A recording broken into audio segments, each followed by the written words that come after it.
गुरुजी जैसे तुम भी एक हाथ से जी होती जो फट स्वाहा। स्वाहा। तो गुरुजी जैसे अभी मुझे आपके द्वारा ज्ञात हुआ कि आज काल भैरव जी की जयंती है, हमें तो इतना जानकारी नहीं थी। खैर, तो मैं थोड़ा सा आपसे चाहूंगा कि जो काल भैरव जी की जयंती है, इनका हमारे जो धर्मशास्त्र में क्या वर्णन है, क्या महत्व है, क्या इतिहास है, थोड़ा सा हमारे दर्शकों को इसके ऊपर प्रकाश डालिए कि आज की जो उनका जयंती है इसका क्या महत्व है। देखिए, इसका सबसे बड़ा मंदिर है आपका उज्जैन में, जिसमें लोग बाग काल सर्प दोष वगैरह के लिए जाते हैं। तो काल सर्प दोष का उपाय इसीलिए किया जाता है। भगवान शिव के ये साक्षात अवतार हैं जी। और काल का अर्थ है त्रिकाल, मतलब तीनों काल का। और तीनों काल में जो नेगेटिविटी है, जो बुराई है, उससे जो मनुष्य को भय उत्पन्न होता है और जो उसके अंदर अष्टविकार होते हैं, उस भय को हरण करने वाला भैरव कहलाता है। भय और रव, रव माने हरण करने वाला, भय माने भय।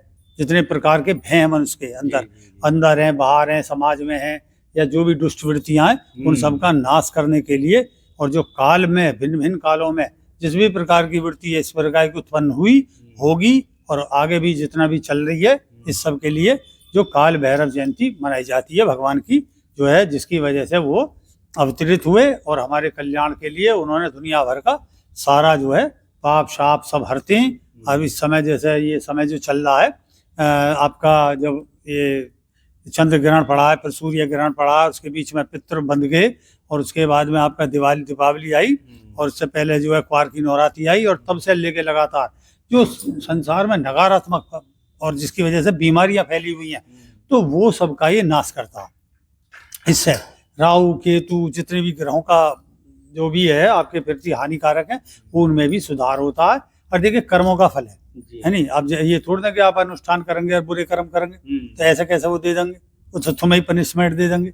अब जैसे हमने गोला चढ़ाया और आप देख रहे गोला तुरंत थोड़ा सा उन्होंने अस्वीकार करा, है नहीं, फिर भक्त ने तुरंत उस चीज को बांधा। जैसे ये इसलिए तो रखा जाता है शिष्य, कि शिष्य तुरंत उस क्रिया को और करे। तो इसके पीछे क्या होता, जो हमने इसमें जो बांधा है कि भाई भारतवर्ष में विश्व में शांति हो, जो भी नकारात्मक गुप्त शत्रु हैं वह विनाश हो, जैसे दिल्ली ये कांड हुआ है, तो इसमें जो आत्मा है उनकी शांति होवे, और जो भी ऐसी वृत्ति हैं वो दोबारा ना करें इस तरीके की, तो उसके लिए भी तो एकदम भैरव जी महाराज ने उस चीज को ये करा कि भाई देखिए, मतलब ये इतना ज्यादा अनिष्टकारक है कि उसको एकदम उन्होंने ग्रहण करते हुए बाकी हिस्सा ग्रहण कर लिया, और जो उसमें पदार्थ करे गए, जो अनुष्ठान वगैरह के पदार्थ डाले जाते हैं उसमें, तो उसको थोड़ा सा हटा दिया कि भाई इसे, तो पुनः अनुरोध करा गया, पुनः उन्होंने स्वीकार कर लिया। ये है। तो क्या गृहस्थी लोग भी इनकी पूजा कर सकते हैं? क्योंकि मुझे इसका ज्यादा मैंने नहीं देखा कि हमारे समाज में थोड़ी जानकारी इनके बारे में कम है, तो गृहस्थी लोग किस तरीके से पूजा पाठ कर सकते हैं? क्या है, इसके पीछे तंत्रोक्त साधना की वजह से ये प्रचलन में नहीं है। देखिए, वैसे तो है, हर मंदिर पे शनिदेव मंदिर है, उस पे भी है, और शमशान वासिनी, शमशान में निवास है इनका मुख्य। और जो है देखिए क्या है कि जैसे हनुमान जी महाराज हैं या और हैं, तो उनका कुछ सात्विक पक्ष ज्यादा है नहीं, और इनका तमोगुणी है, रात्रि के हैं। अब अनुष्ठान कब करोगे, इसका रात्रि का काल है नहीं। अच्छा, हाँ, ये भी एक विशेष विषय है कि आपने मुझे थोड़ा शाम को 7 साढ़े 7 बजे अवगत कराया, तो मतलब ये भी एक है कि इनकी पूजा रात्रि में होती है। रात्रि में होती है, और जितनी गहन रात्रि होगी उतना ही है। तो जो त्रिकाल मतलब प्रातः और जैसे सायकाल और फिर रात्रि काल, ये तीनों काल मुख्य है। तो इनके पहरे को जो है ये सब अपने वश में रखते हैं। और रात्रि में देखिए निशाचर पक्ष जितना भी दुष्ट नेचर का रात्रि पक्ष है, वो सब इसी समय जो है अपना प्रभाव दिखाता है समाज पर, है नहीं।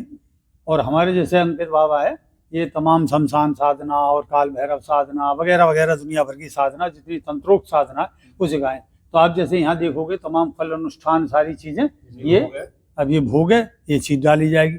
अब जो मूल मंत्र है इसका, वैसे तो बहुत है, नमो जो ये जो भैरवाय नमः वगैरह, ओम भम भैरवाय नमः, तो ओम काल भैरवाय नमः ये मंत्र है।